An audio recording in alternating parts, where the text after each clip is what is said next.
It happened. It happened. It happened. It happened. It happened. Granted, this might be another video that goes down as a one where I get overly amped and I get super excited for something that ends up being garbage with this team, because that's just the nature of the beast with the Mets. But I don't care. I'm going to be excited right now. The New York Mets finally did it. And first of all, I do apologize for not uploading after promising I would. I'm gonna just be completely honest. I just simply do not have the patience or the time to watch Met games on a daily basis right now. I don't, especially with football back and then hockey coming back too, and basketball is going to be back soon.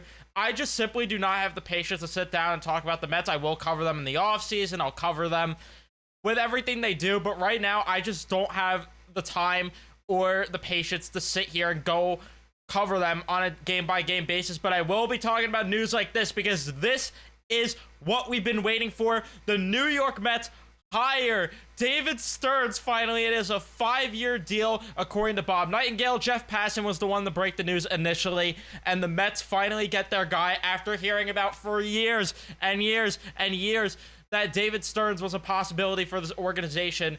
It finally happened, and I am... I can't believe it. I can't believe it. I cannot believe it, because I was...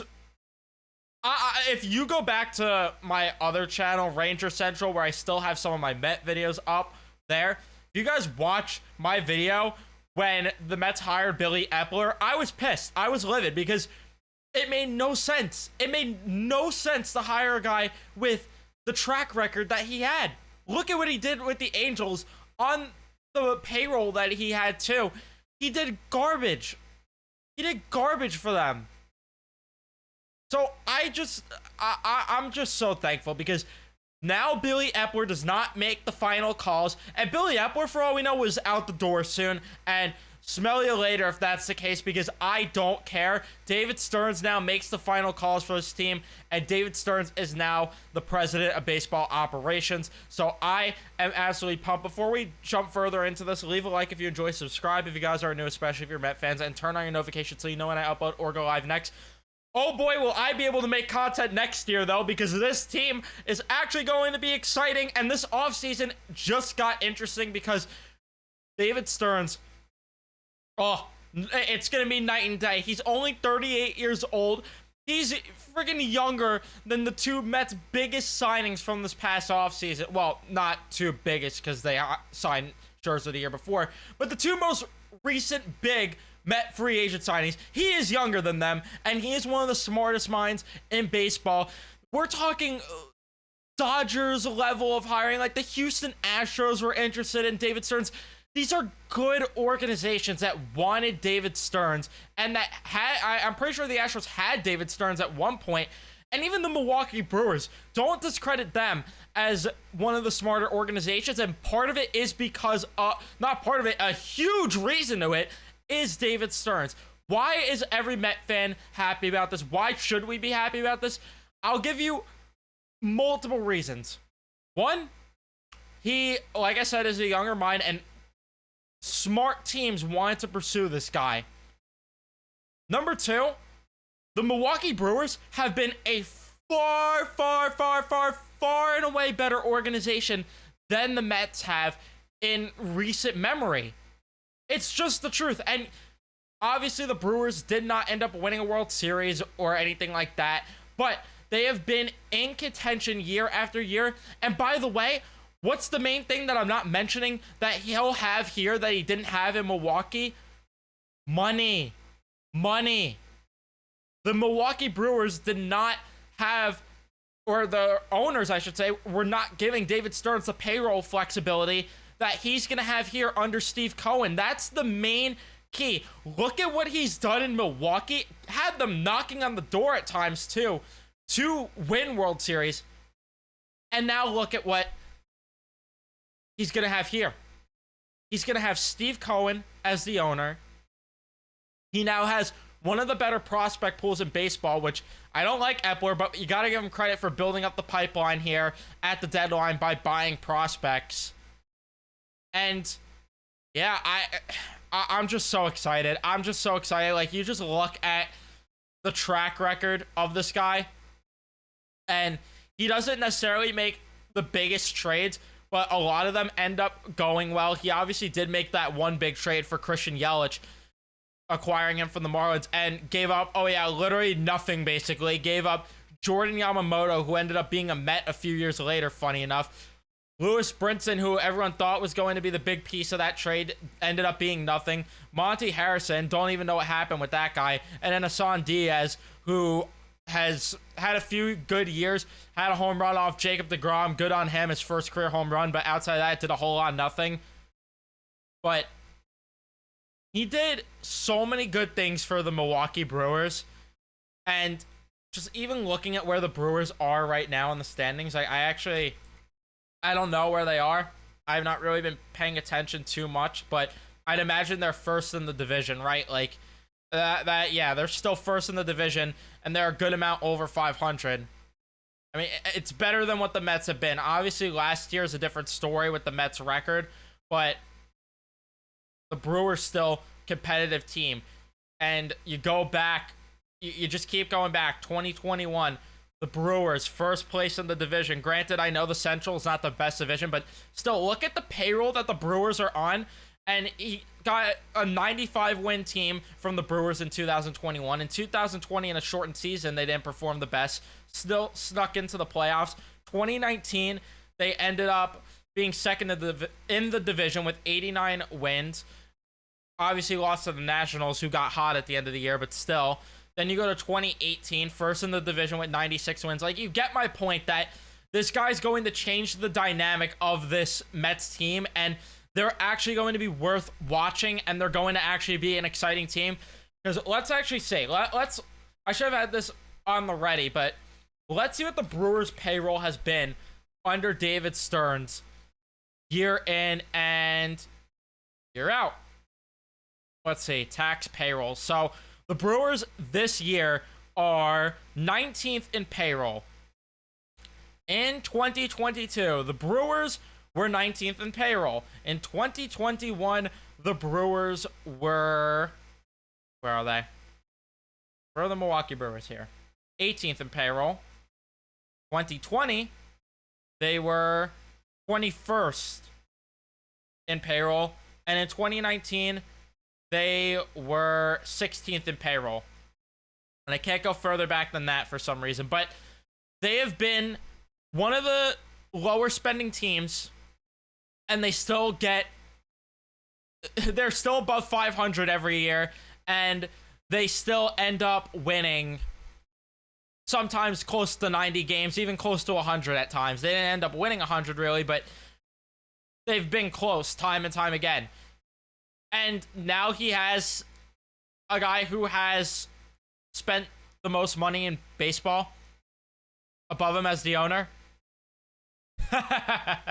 Oh my god, I'm excited. I'm so excited. Like, you just look at the guys that he's also scouted and had the Brewers come through, like Brandon Woodruff, Corbin Burns, especially on the pitching side. The pitching should be a lot better, which was the Mets' biggest Achilles heel right now. Sorry, Jet fans, it's a little bit of a sore phrase that I shouldn't have used that hit me after that I said it. But what has been the Mets' kryptonite, for a better term there, to not piss off probably 50% or more of the viewers of this video, but what is something that has been the Mets' kryptonite and something that we're scared about with the Mets? That is their pitching prospects. And this guy's going to end up bringing in smart guys to end up being throughout the organization from top to bottom. Like, this is going to be a monumental change for the Mets, because Billy Epler, what have we seen from the Mets in recent years? We've seen GM changes, we've seen manager changes, like nothing of significance. Obviously manager changes for the wrong reasons with Mickey Callaway, and then Luis Rojas wasn't even supposed to be the manager, it was supposed to be Beltran. Then the cheating scandal thing kept him out, and then Rojas ends up being thrown into the fire. Buck Showalter is an overrated manager. Sorry, hate to say it, but it's true. And maybe this will bring Craig Counsell over within a year or two. I saw something about him potentially wanting to take a year off of managing, so we'll see what happens there. But if they could bring Craig Counsell over, I like him a lot as a manager. And then you have just smart guys throughout the organization to develop these prospects. And the Brewers are time and time again one of the better pipelines in baseball. I actually want to see where they're ranked in terms of prospect wise. I mean, they have the second best prospect in baseball, but I want to see where they are in terms of overall pipeline ranking. They're number 3. So, like, where in the preseason they were 15, still not bad. Midseason in 2022, 19th, not the greatest. And then 25th in the preseason, then midseason 2021, 25th. So, not the best, but they've really done a good job building up the prospect system. And, oh, by the way, again, they've been competitive while doing it. So, now you're looking at a scenario where we could talk about the Mets being in contention again next season, on top of the fact that they could build up a strong pipeline.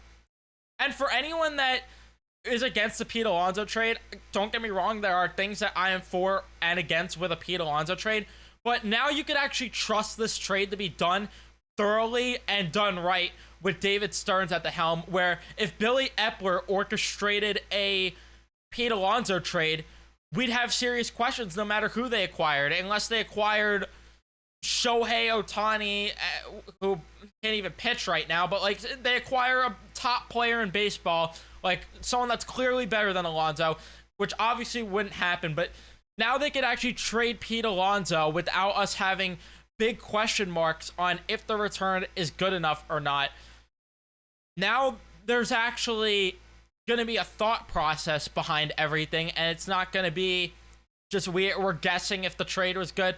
This is a guy that we could trust. Granted, I'm not saying he has a perfect track record. Don't get me wrong. There are trades where he has lost on. There are things that he has done wrong for the Brewers.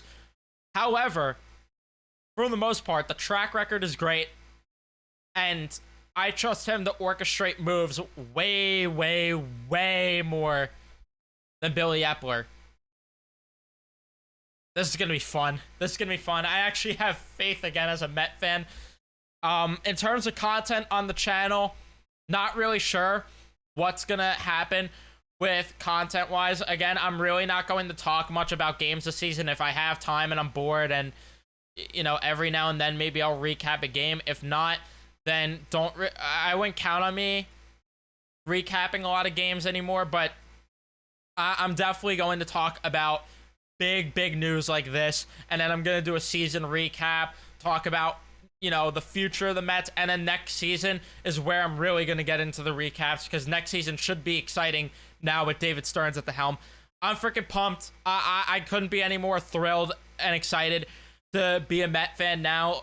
Also, new graphics on the way with the channel, so I'm very excited to kick this channel off more come the off season and come next season. That's when I really want this channel to take off, which thank you guys that have supported me and have stuck through. 38 subscribers within the span of a few months is no slouch. I probably could have been better with the content and could have kept it up a little more, but hey, you know what? Maybe it's motivation too. Maybe I'm motivating myself right now to get back into it a little bit, but we'll see. Exciting time to be a Met fan.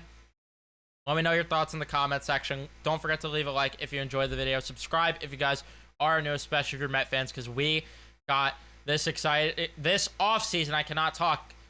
It's got 10 times more exciting, and buckle up because the David Stearns era has officially begun for the New York Mets. There is a reason to believe now. I'll see you guys in the next one. I cannot believe it.